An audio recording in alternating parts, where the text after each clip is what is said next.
어떻게 보면 오늘 마지막 굵직한 주제죠. 솔직히 정보공개법은 좀 쉬우니까.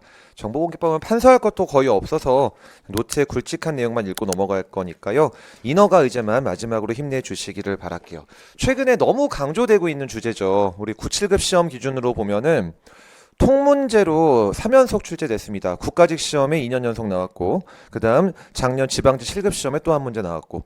근데 공교롭게 그거 고려 안 하신 건지 세 번 다 똑같은 판례가 정답으로 나올 정도로 그 판례가 중요시하게 다뤄졌던 내용인데, 자, 인허가 의제 이렇게 해볼게요. A 처분 있고 B 처분 있고 내가 이거 둘 다 받고 싶다. 그럼 원래는 요것도 신청해서 받아야 되고 요것도 신청해서 받아야 되는데 귀찮잖아요. 그러니까 야, 그냥 요거 하나만 신청해라. 그럼 나머지는 우리가 협의해서 알아서 해줄게. 협의란 말이 뭐 대단한 게 아니라 내가 서류 받은 다음에 담당 부서에 토스해주고 야 의견 좀 줘봐. 그 다음에 의견 받아가지고 한 방에 처리해주겠다 이 말이죠. 이런 제도가 바로 인허가 의제 제도죠.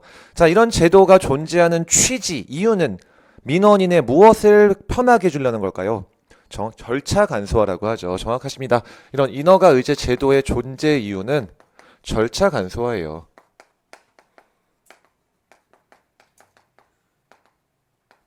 원래는 이가 둘 다 와야 되지만 귀찮으니까 한 절차만 거치게 해준다 그 말이잖아요. 그래서 첫 번째 출제 포인트, 절차 간소화라는 취지를 생각해 볼 때 A 처분을 A법에 기초했다고 해보고 B 처분을 B법에 기초했다고 해볼게요. 나는 이 B 처분이 의제되는 A 처분을 받기 위해서는 A법에서 요구하는 절차만 거치면 된다. B법에서 요구한 절차까지 거쳐야 된다. A법에서 요구하는 절차만 거치면 되는 거예요. 그게 이 제도 자체의 목적인 거예요. 따라서 여기서 이 관련된 법을 A법이라고 할 때 A법에서 요구하는 절차만, 글씨가 좀 엉망이지만 거치면 됨. 의제되는 B법에서 요구하는 절차는 거칠 필요 없음. 심지어 이 내용은 아예 행정기본법의 법 조문으로까지 박혔습니다. 그리고 이제부터 나올 수가 있는 내용이죠. 왜냐면 3월 24일부터 시행되니까요. 그래서 의제되는 처분의 근거법에서 요구하는 절차는 특별한 규정이 없으면 아예 거칠 필요 없다라고까지 그러니까 거치면 안 된다고까지 규정을 두고 있는 거예요. 그거 하나 기억하시는 거. 그래서 동그라미 번호를 매길게요. 절차 간소화. 다음 두 번째 쟁점. 자, 인허가 의제는 어떤 식으로 흘러가게 되냐? 얘가 모든 서류를 여기다 갖다 내면은 얘가 그 중에 자기 거는 자기가 갖고 B 부서 거는 B로 넘겨주고 얘가 결론 낼 때까지 기다렸다가 얘 결론 듣고 한 방에 처리를 해주죠. 자, 근데 강조됐던 포인트는 아니지만 올해 1월 달에 변호사 시험에 나왔기 때문에 여기에서 A 처분을 해주면은 동시에 B 처분까지 발생되는 효과가 나타납니다. 물론 얘가 동의 다 해준 거긴 하지만요. 근데 형식적으로는 여기 담당 공무원이 B 처분까지 해버리는 꼴이거든요. 적어도 외관상으로는. 얘가 처분이 안 나가잖아요. 여기서 해버리지. 따라서 인허가 의제를 하기 위해서는 꼭 법의 근거 필요하다. 법의 근거 없어도 된다. 꼭 법의 근거 필요한 거예요. 최신 판례대로 나왔었죠. 반드시 인허가 의제는 법의 근거가 있어야만 가능하고 근거 없는데 그냥 우리끼리 귀찮으니까 편하게 해주겠다 이렇게는 안 되는 거예요. 반드시 법의 근거 있어야 됩니다. 다음 세 번째, A 처분을 받는데 필요한 요건을 A라고 하고 B 처분을 받는데 필요한 요건을 B라고 할게요. 자, 그럼 절차 간소화 됐으니까 나는 B가 의제되는 A를 받기 위해서는 스몰 A 서류만 내면 된다? 아니면 스몰 B 서류까지 내야 된다? 당연히 이 서류까지 내야 되죠. 왜요? 인허가 의제는 뭐만 간소화 시켜주는 거니까? 절차만 간소화 시켜주는 거죠. 달리 말하면은. 따라서 내용까지 간소화 시켜주는 건 아니죠. 그걸 실체 집중은 없다 이렇게 표현하죠. 실체 집중효는 부정된다. 달리 말하면은 절차 간소화는 절차 집중효는 인정된다. 이렇게 표현을 하기도 하죠.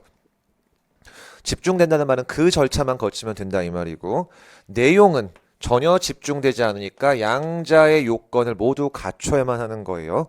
따라서 네가 이거 요건은 갖췄는데 이거 요건 못 갖췄네? 그럼 이 요건 못 갖췄음을 이유로 A 처분도 안 내줄 수가 있는 거죠. 이렇게 하나 기억해 두시고요. 다음에 최신 판례. 이런 상황이라고 해볼게요.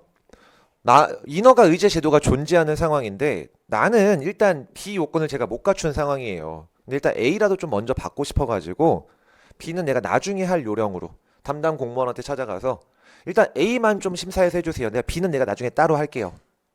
이렇게 인허가 의제가 적용되는 상황에서 내가 의제되는 인허가까지 꼭 해주세요 신청 안 하고 주된 처분만 해달라고 신청할 수 있는지 최신 판례입니다. 가능하다고 본 사례.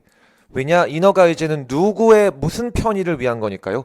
민원인의 절차 간소화를 위한 거기 때문에 네 번째 쟁점이네요 벌써. 민원인은 꼭 인허가 의제 같이 해주세요. 인허가 의제를 함께 글씨가 엉망이지만 처리할 것을 요구하는 신청을 할 의무는 없습니다. 너를 위한 거니까요. 그냥 너가 이것만 받고 싶으면 이것만 해도 되지 꼭 인허가 이제 같이 해주세요 할 필요 없다 그 말이에요. 이것도 함정 나오기 좋죠. 이게 원칙인데 이놈의 법은 늘 예외가 더 힘들죠. 예외가 그리고 훨씬 중요합니다. 우리 최신 판례 때 읽었던 내용인데요. 자, 글씨를 좀 많이 바꿔야 돼서 일단 4번 다시 한번 읽어보고 꼭 인허가 의제를 함께 처리해 주세요라고 요구하는 신청을 할 필요는 없지만 이게 원칙이지만 이제 좀 바꿔볼게요. 다 지워버리고 A 처분을 글자를 좀 많이 바꿔야겠네요. 건축 허가라고 하고 B 처분을 개발행위 허가로 바꿔버릴게요. 이런 얘기가 완전 달라집니다. 근데 내가 건축허가 요건은 갖추었는데 개발행위 허가 요건은 못 갖춰가지고 그냥 건축허가 먼저 받아보자 라고 생각해서 건축허가만 신청했습니다. 그러면은 행정청은 개발행위 허가 요건은 못 갖췄으니까 개발행위 허가는 안 내주고 건축허가만 해주면 되느냐? 아니다가 너무 중요했던 최신 판례죠. 얘네 둘은 반드시 어떻게 이루어져야 된다? 세트 메뉴로 함께 움직여야 된다 해요. 5번째 쟁점인가요 벌써? 따라서 개발행위 허가 의지 안 되는 건축 허가가 나가면 되는 게 아니라 어떻게 해야 될까요? 통으로 다 거부해버려라 그 말이에요. 즉 개발행위 허가 요건 못 갖췄으니까 건축 허가가 안 나가야 된다 그 말이에요. 의무다 그 말이에요. 반대로 근데 실수해가지고 건축 허가만 내줘버렸다. 직권으로 취소해야 될 정도로 그 건축 허가 위법하다라고까지 봤습니다. 무조건 같이 붙어 다녀라 그 말이에요. 아마 취지상 개발행위 허가가 안 나간 건축 허가가 의미가 있나요? 아예 없죠. 어차피 지으면 불법 건축물이거든요. 그런 걸 고려해서 세트 메뉴로 같이 다녀라라고 본 취지로 보여요. 그래서 요 최신 판례 아직 기출은 안 된 건데요. 19년 판례인데 꼭 기억하실게요. 얘네들은 세트 메뉴예요. 다음 6번째 쟁점. 진짜 쟁점이 많죠. 지금 요렇게 요건이 이루어졌다고 판단해가지고 행정청이 거부 처분했다고 해볼게요. 신청을 거부합니다. 그리고 거부 처분의 사유는 개발행위 허가 요건을 미충족했다 이 말이죠. 허가 요건 못 갖췄다. 자, 이런 거부 처분이 나갔고 근데 민원인이 생각해 보기에는 나는 개발행위 허가 요건 갖춘 것 같다. 이 요건 못 갖췄다고 판단한 게 위법하다라고 판단했다라고 해볼게요. 자, 그럼 어떻게 소송 걸어야 될까요? 1번 건축허가 거부처분 취소소송, 2번 개발행위허가 거부처분 취소소송. 건축허가 거부처분 취소소송이죠. 6번째 쟁점이에요. 왜요? 나는 개발행위허가를 신청한 적이 없잖아요. 요것만 신청했지. 이건 니네끼리 협의해서 알아서 의제해 줄 뿐인 거잖아요. 따라서 설령 의제되는 허가를 이유로 주된 처분을 거부했다 할지라도 나는 주된 처분 취소 소송 걸면서 의제되는 허가 요건을 못 갖췄다고 판단한 것이 위법했다 이렇게 주장해야 되는 거지. 이건 알려달라고 소송 걸면 각하가 되는 거예요. 거부 처분은 존재하지도 않으니까요. 요게 6번째 쟁점. 다음에 7번째 쟁점. 정말 쟁점 많죠. 워낙에 그래서 최근에 교수님들이 좀 같은 교수님이 들어가시는지 모르겠지만 주구장창 거의 매 시험마다 계속 나오고 있어가지고 또 나오지 않을까 싶어요. 이번에는 둘 다 요건을 갖췄다라고 판단해가지고 건축허가도 나고 개발행위허가도 났습니다. 그럼 좋죠. 끝난 거잖아요. 문제는 제3자가 아니 이거 개발행위허가 의심스러운데 내가 보니까 여기 하자가 있는 것 같은데 근데 여긴 하자가 없네. 요렇게만 소송 걸 수 있는지가 또 문제되는 거죠. 이거는 안 걸고 즉 주된 처분은 내버려 두고 의제되는 처분만 알려달라는 소송을 걸 수 있을 것인가. 자, 이 최신 판례 빌드 요 부분이 지금 3년 연속 출제된 거죠. 우리 일행직 시험에서 빌드업 해볼게요. 자, 의제되는 인허가는 그냥 통상적으로 내가 신청해서 직접 받은 통상적인 인허가와 어떤 효력이나 급의 차이가 있을까요? 없을까요? 전혀 없어요. 왜요? 인허가 의제는 오직 뭐만 간소화시켜준 거니까? 절차만 간소화시켜준 게 내용 다 똑같다 이 말이에요. 따라서 의제된 인허가는 네가 이거 신청해서 받은 통상적인 인허가랑 완전히 똑같은 거고, 완전히 똑같으니까 여기 하자 있으면 이것만 날릴 수 있다로 바로 연결이 되는 거죠. 이것만 날리는 소송 얼마든지 걸 수 있다가 되는 거예요. 그 이유가 요거고요. 그럼 반대로 말하면은 인허가 의제는 오직 너의 절차 간소화를 위한 것뿐이니까 얘네 둘은 한번 허가 나간 이상 더 이상은 세트 메뉴 아니고 따로 놀아도 된다 이 말이에요. 이것만 하자 있으면 이것만 날릴 수 있는 거지. 뭐 굳이 여기 하자가 없는데 이거 날리기 위해서 이걸 날려라 그딴 게 아니라 그 말이죠. 그럼 하나 더 확장시켜 볼게요. 9번째 쟁점. 물론 8번째 하나 합치셔야 되고요. 자, 근데 어쨌든 아까 보니까 건축허가랑 개발행위가 세트 메뉴라 그랬잖아요. 그럼 여기 하자 있으니까 이것도 하자 있는 걸까요? 아니면 따로 노는 거니까 이거 하자 있다고 해서 이거 하자 있는 건 아닌 걸까요? 후자예요. 완전히 얘네들은 따로 노는 겁니다. 따라서 의제되는 처분에 하자가 있다라고 하더라도 주된 처분까지 같이 위법하게 되는 건 아니다예요. 어떻게 보면 여기랑 다 연결되는 건데 그니까 뭐만 날려라? 이것만 날려라가 되는 거예요. 어차피 따로 노는 거니까 여기에 끌어들이지 마라가 되는 거예요. 왜 제도의 취지 자체가 얘네 전혀 별개고 원래 처음부터 절차만 그냥 하나로 묶어준 거에 불과하니까 다툴 때도 따로 다퉈라라는 취지가 되는 거죠. 그래서 1, 2, 3가 다 하나에 묶여있는 내용들이거든요.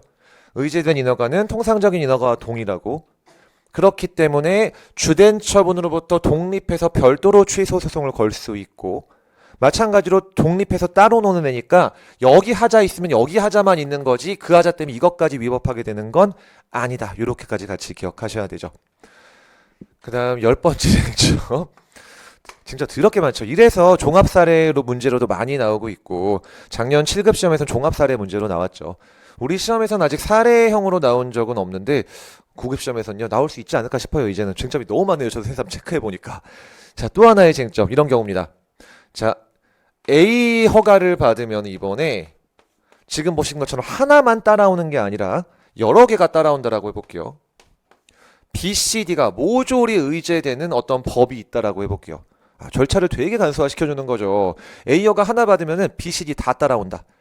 자, 그러면은 어떤 담당 행정청, 이제 우리가 이 인허가 의제 A 허가를 담당하는 행정청이 됐다라고 해볼게요.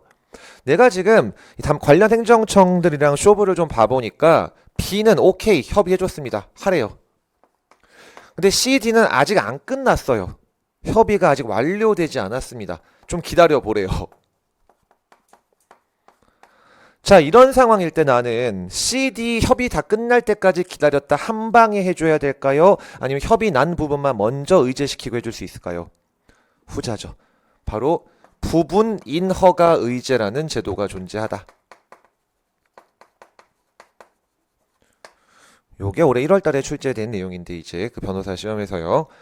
여러 개의 허가가 의제되는 그런 경우에 있어서 문자 그대로 부분만 끊어서 B만 의제되는 A 처분 해주는 거 전혀 지장 없다. 나중에 C, D는 협의 완료되면 그때 해줄게. 근데 만약 협의 안 되면 그때 그거 안 나가는 거다. 이런 것도 얼마든지 가능하다고 보는 사례. 왜냐? 다 민원인을 위한 거니까. 민원인의 절차 간소화를 위한 거니까 안 해줄 이유가 없다고 보는 거죠. 그래서 오히려 얘가 좀 예외인 거예요. 얘는 세트 메뉴로 다녀야 되니까. 다른 것들은 일반론적으로 접근하시면 되는 거예요. 자, 이게 10번째 쟁점이었고 그 다음 마지막 쟁점 한두 개만. 물론 이제 행기법 조문들은 다 잘 기억하셔야 되고요. 엊그제 우리 본 거. 그 조문 보면서 봤던 내용 하나만 살펴볼게요. 너무 중요한 조문도 하나 박혔거든요.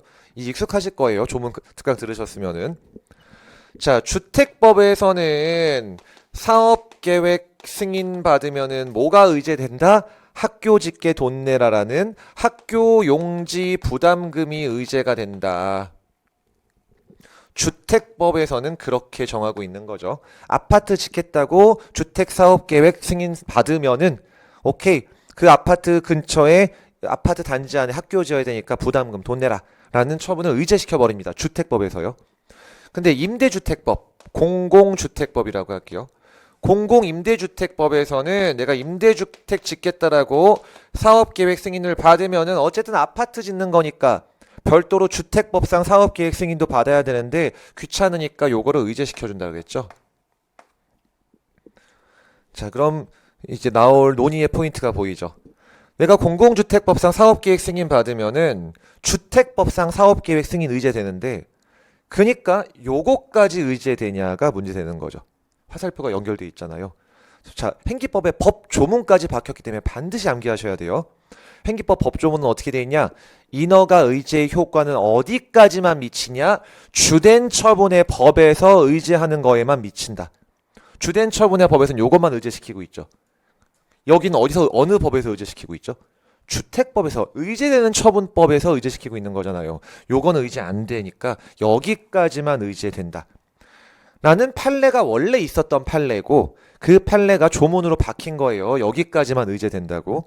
그래서 아마 모르겠어요. 조문이 나올 수도 있고 판례가 나올 수도 있기 때문에 판례는 이미 7급에서 나온 판례거든요. 이거. 따라서 인허가 의제의 효과는 그 법에서 의제되는 데까지만 미치지 그 법에서 의제되는 처분을 받았음을 전제로 그 다른 법에서 정한 모든 의제까지 다 이루어지는 거는 아니더라라는 판례와 이제는 조문까지 같이 기억하시면은 네, 인허가 의제와 관련된 굵직한 내용들은 모두 본 것 같습니다. 확실히 좀 어려운 쟁점이기도 하고 새삼 느끼지만 사례로 나오기 너무 좋을 것 같아요. 쟁점이 진짜 많죠. 자, 이렇게 정리하시면은 특이급 쟁점인 인허가 의제도 마쳤고요.